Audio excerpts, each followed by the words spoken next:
بسم الله الرحمن الرحيم الحمد لله رب العالمين وبه أستعين وأصلي وأسلم على خاتم النبيين محمد صلى الله عليه وعلى آله الطيبين الطاهرين وصحابته الغر الميامين وعلى كل من اهتدى بهديه واستنى بسنته واختفى أثره إلى يوم الدين. Beloved brothers, respected sisters, Assalamu alaikum wa rahmatullahi ta'ala wa barakatuh.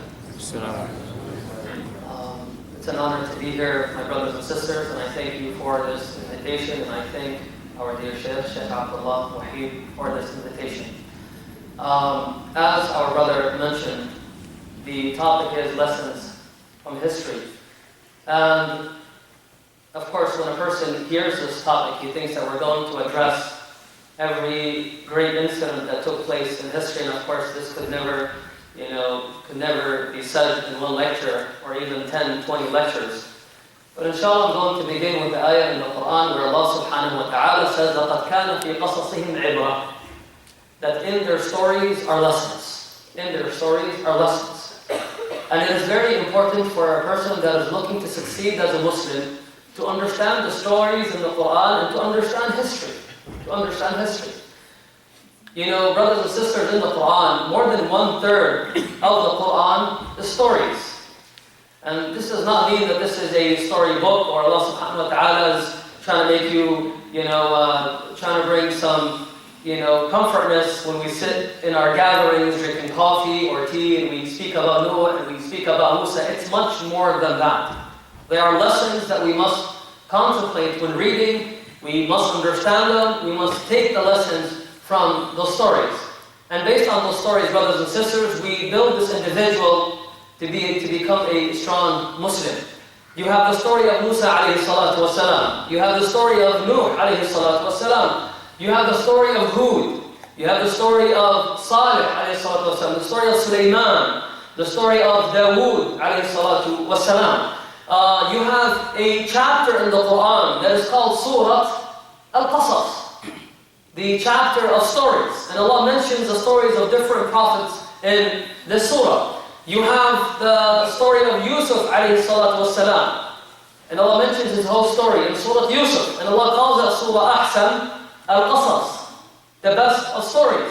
And subhanAllah, now in the Muslim world, when a shaykh comes and speaks about stories and says the stories of the ulama that came before us, or the stories of the khulafa, you have people that stand against these individuals by saying these are storytellers and these people don't know Quran and Sunnah. Part of the Quran is stories. And if you want to succeed as a da'iyah, you must understand these stories, and through these stories, you understand history. And if we want to succeed as an ummah, with all the difficulties that we are facing as a nation, we must understand the stories of the nations before us. So, لَقَدْ كَانَ فِي قَصَصِهِمْ عِبْرَةً. When a person decides to enter the door of ilm and education, seeking Islamic knowledge, it is impossible. Take my word, brothers and sisters, it is impossible to succeed as a da'iyah or as a shaykh or a person that is looking to educate, or my sister looking to educate herself in Islamic education without understanding seerah. It's just impossible. Because a person that just learns the hadith and he or she can memorize the sanad, the narrators of the hadith, the chain of narrators, is this hadith an authentic hadith, a sound hadith, a weak hadith, and people focus on this. But when it comes to speaking about the Prophet, they do not know who was this Prophet sallallahu alaihi wasallam as an individual. How did he treat other people? How did he deal with other people? How did he deal with his neighbors? How did he deal with his enemies, those that fought him? How did he deal with the Christians? How did he deal with the Jews? How did he deal in business? And all of this is understood through seerah. And this is the reason why we have people that take a hadith and explain this hadith, and when they speak about the Prophet ﷺ as if they're speaking about a criminal or a person that liked blood and loved to attack different nations, because they do not understand his life story ﷺ. It goes beyond that. Even in hadith, brothers and sisters, you might have a muhaddith. Let's take, for an example, Aisha radiallahu anha. So, of course, our sisters could relate to it and our brothers. Aisha radiallahu anha was a sophisticated individual. She was young, but she was very difficult to deal with. And Aisha radiallahu anha was very strict when it comes to narrating a hadith that were said by the Prophet ﷺ, in terms of what he said or the things that he did. She was very strict. And in some occasions, brothers and sisters, she would say, كَذَبُوا وَاللَّهِ مَا فَعَلُوا. In the name of Allah, these people are liars. She would call the companions liars. To that extent, she was really hard. The Prophet never, for an example, I don't want to say this, but there's different hadith that the Prophet was seen doing this, because I don't want the youth to take advantage of it, which is, and plus, I don't know why Muslims just love doing it, which is using the bathroom and standing up, and it's disgusting. But the Sahaba said the Prophet did it in the time of war. It's not our topic. And Aisha radiallahu anha said, these companions are liars. The Prophet never did it. وَمَنْ قَالَ ذَلِكَ كَذَا. For an example, there's one hadith that says that women and donkeys and black dogs break your prayer. I know people who heard this before. Okay, this is in our books. Aisha said, are you comparing this to donkeys and dogs? She said, I used to sleep right next to the Prophet where he makes sujood. And the Prophet, when making sujood, he would, tap my feet and tell me, move your feet, because his room was so small. So as he would make sujood, he would tap her feet, and she would, make room for the Prophet ﷺ where he is able to make sujood. And through that, we come to understand that women don't break the prayer. But she didn't say, oh, we don't. She was very hard. So if you want to succeed as a muhaddith, you have to understand these personalities. That this is how Aisha would address things. She was no joke. She was very strict when it comes to protecting the hadith. So if a person just takes what was said by Aisha, it would be very difficult for him to understand hadith. It's like, why is she so mean? Why is she so harsh? But when you understand her as a person, you come to realize that she loved the Prophet, and she loved his sunnah, and she wanted to make sure that no one would be able to add to the sunnah of the Prophet ﷺ because she knew him best. And she was always by his side, and she was with him ﷺ outside the house, and also inside the house. She was his wife. So basically, my brothers and sisters, with understanding all of this, you come to understand this individual. With understanding seerah, you come to understand the Prophet ﷺ. With understanding history, you come to understand what needs to be changed and what were the mistakes that we made in the past. And the reason why I chose this topic, brothers and sisters, is because now with all the problems that we are facing around the world, what's taking place in Syria. And this is basically damaging our ummah. We're just making dua, and we ask Allah subhanahu wa ta'ala to give them victory and to choose what's best for our Syrian brothers and sisters. What's happening in Egypt and what's taking place around the world. But the bad thing is, and the sad thing is, that we are distracted by this to an extent where we forget our roles as Muslims. Our role as Muslims. And this is the reason why I say the importance of understanding history. Beloved brothers, respected sisters, after the time of the Prophet ﷺ, we had the time of the 4 khulafa. And these were righteous khulafa. There were many incidents that took place, and they went through difficult times, but they were able to overcome all these trials and challenges. And of course, after that, it was the Umayyad period, Khilafat Bani Umayyad. And of course, there were much more problems. There was a lot of oppression taking place, and there were a lot of wars taking place, and differences, and Sahaba were killed, and other people were killed, but this was the time of the Umayyads. 132, brothers and sisters, and even before that, but 132 was the main year, where there was wars between the Abbasis and the Umayyads. And there were major wars taking place in that time. 132, and this is less than 120 years from the Prophet's death, or 120 years, 122 years from the Prophet's death, sallallahu alaihi wasallam. Only 122 years after his death, all of these problems were taking place. Umayyads against Abbasis. And we're not talking about 5 being killed or 10 being killed. We're talking about tens of thousands that were killed. 122 years after the Prophet, the Muslims were not able to agree. The Muslims were separated. And the Muslims were fighting one another. And people had their own personal agendas, and they were willing to sacrifice their people for their own desires. And us, the people, were the ones who were sacrificed. After 122 years after his death, sallallahu alaihi wasallam, even beyond, before that, way before that.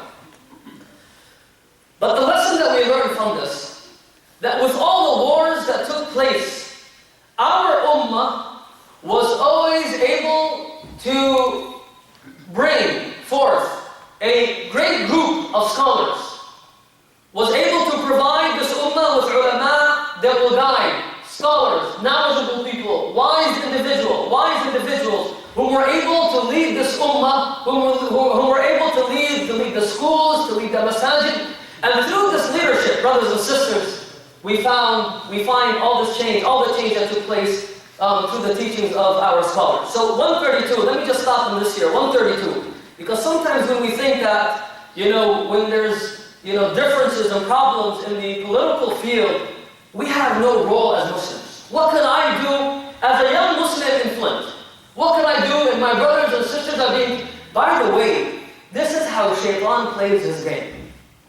Shaitan, brothers and sisters, gets everyone from their weak point, where you're mostly emotional and you're not able to control your thoughts. This is where Shaitan comes in from. So you have people that are just so distracted, and that's very good to be concerned, but make sure that does not distract you. To be concerned in what's taking place in Syria and Egypt and Sudan now, with the people that are being killed, and other places around the world, to be concerned is very important, but to be distracted is a mistake. Because then we forget our role as youth, our role as individuals, as Muslims, living in Flint, living in Michigan, living in America. We forget our role, and we are part of that change.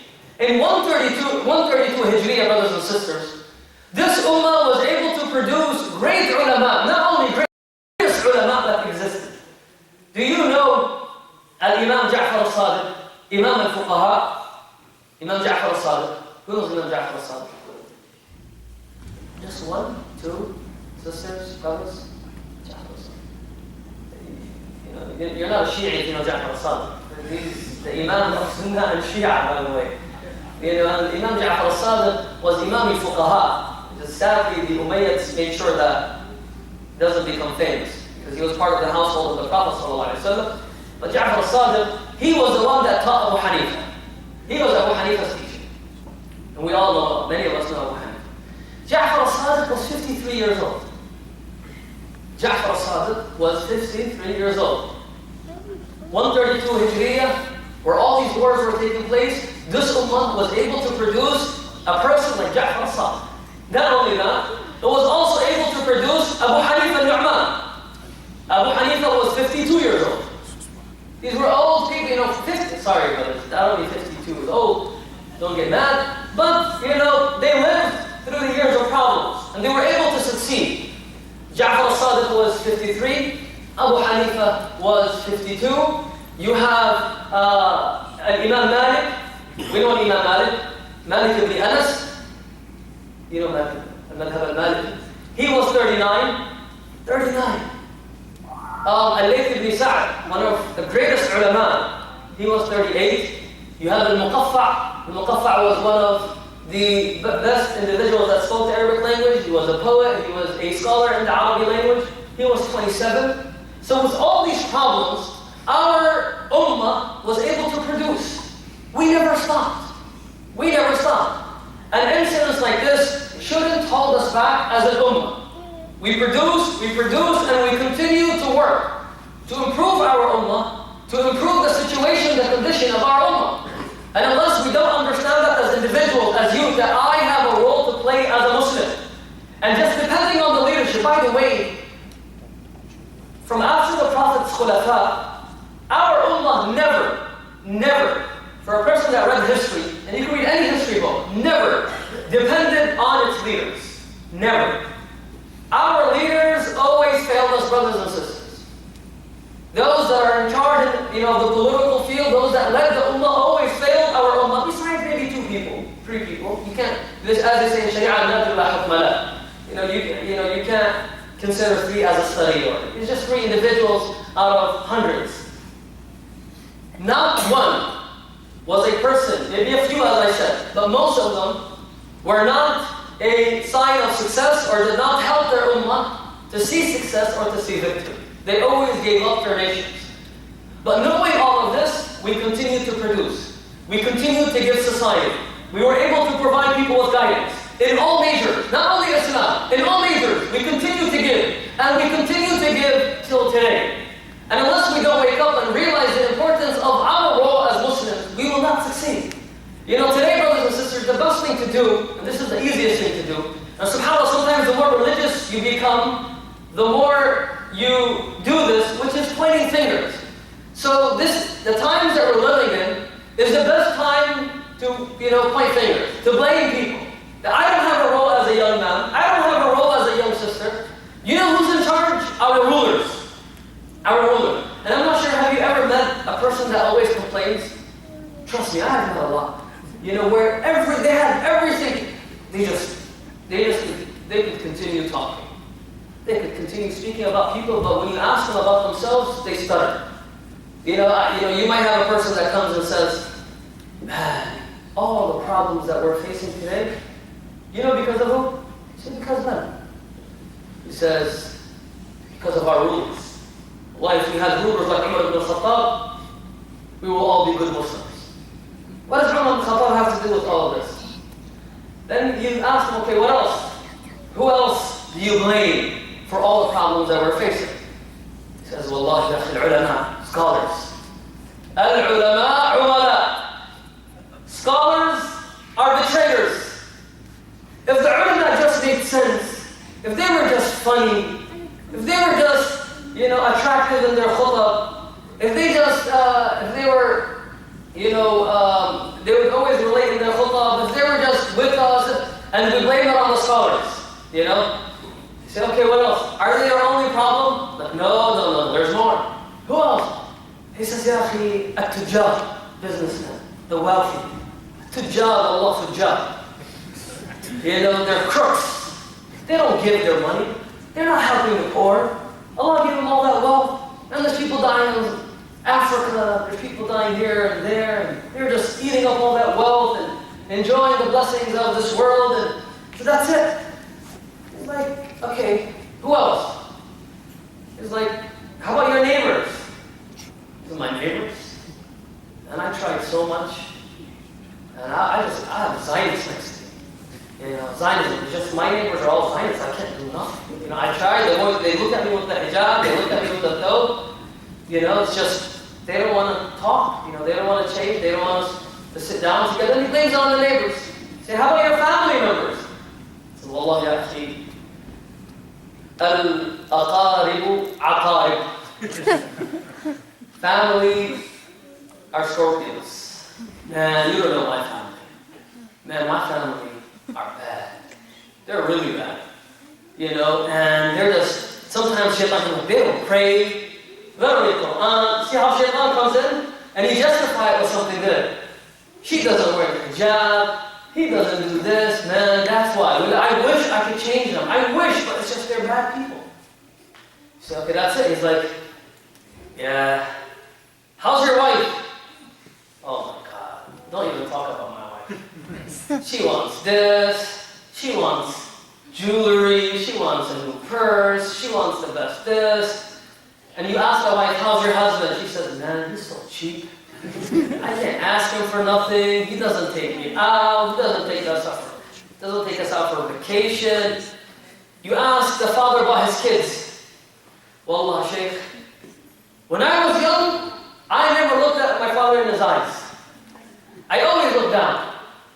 And our children want everything. And they're disrespectful. You speak to the children, how's your father? Man, my father is so old school. 21st century, iPhone, iPad, and my father is just, how about yourself? When will you come to realize that you are the problem? I am the problem. And this is something that we must understand as an ummah. And once we come to realization that we could be the problem, we could be the cause of all the problems that are taking place, this is when we begin to change. Maybe the problems in this community or my community or any community in the Metro Detroit area could be because of individuals, could be because of me, could be because of you, could be because of the imam, could be because of the youth that don't participate, the sisters that don't participate, our older brothers and sisters that don't participate.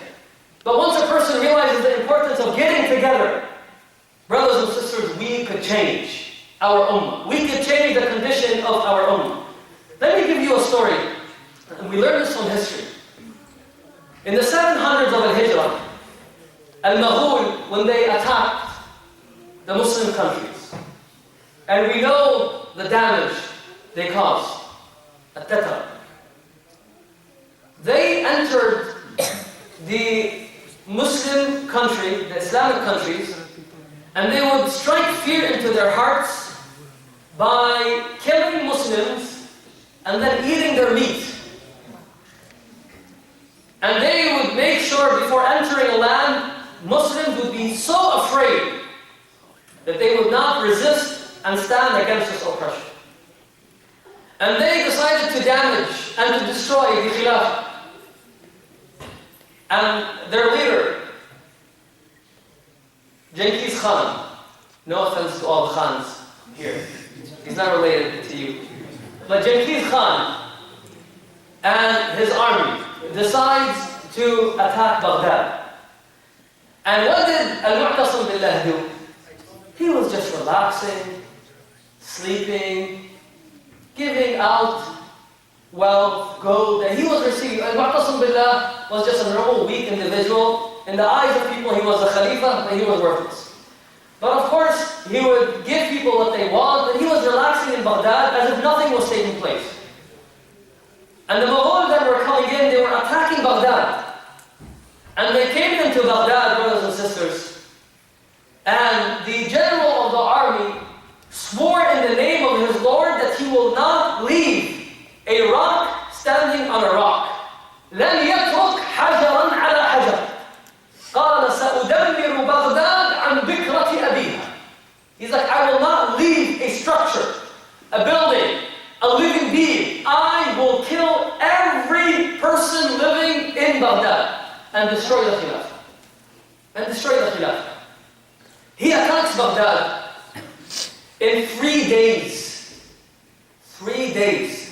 I'm not talking about weeks or years in what's taking place in Syria. In 3 days, he killed 2 million Muslims.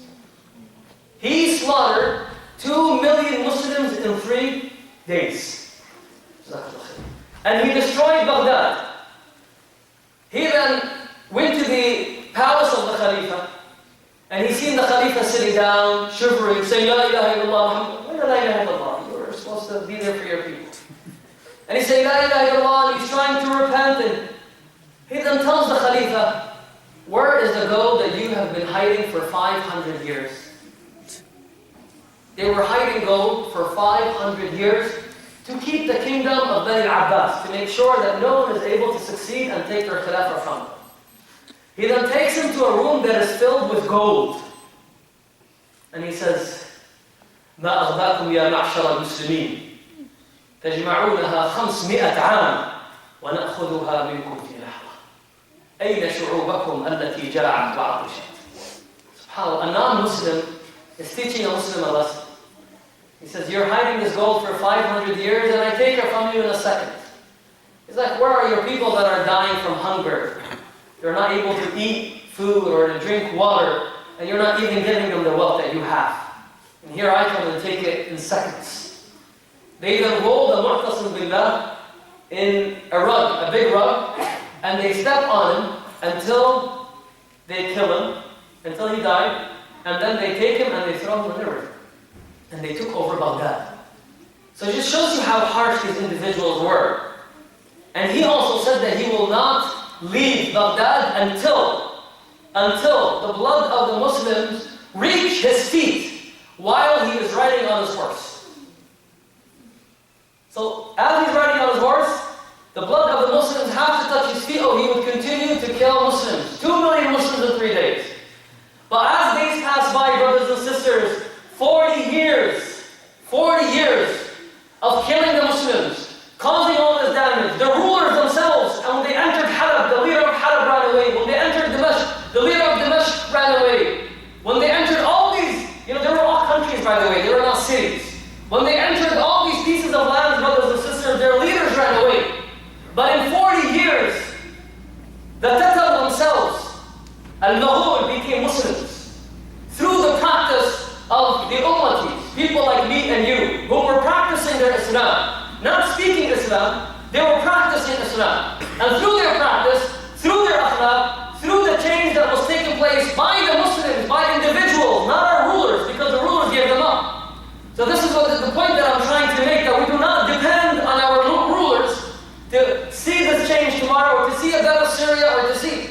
We must change ourselves, and based on our change, changing our communities, we will see a brighter future. After 40 years of the Mughal and the criminal acts that was done by these individuals eating Muslims, cooking these Muslims and burning them, they became Muslims.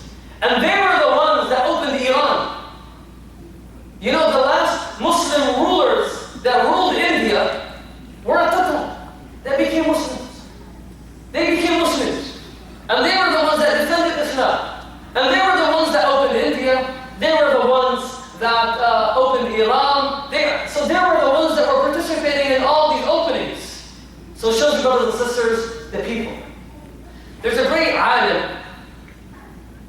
His name is Shaykh Mohammad. Who heard of this scholar? One. Are you Turkish? No. We're here. Isn't he in North Carolina right now? He lives in the States. He will, yeah.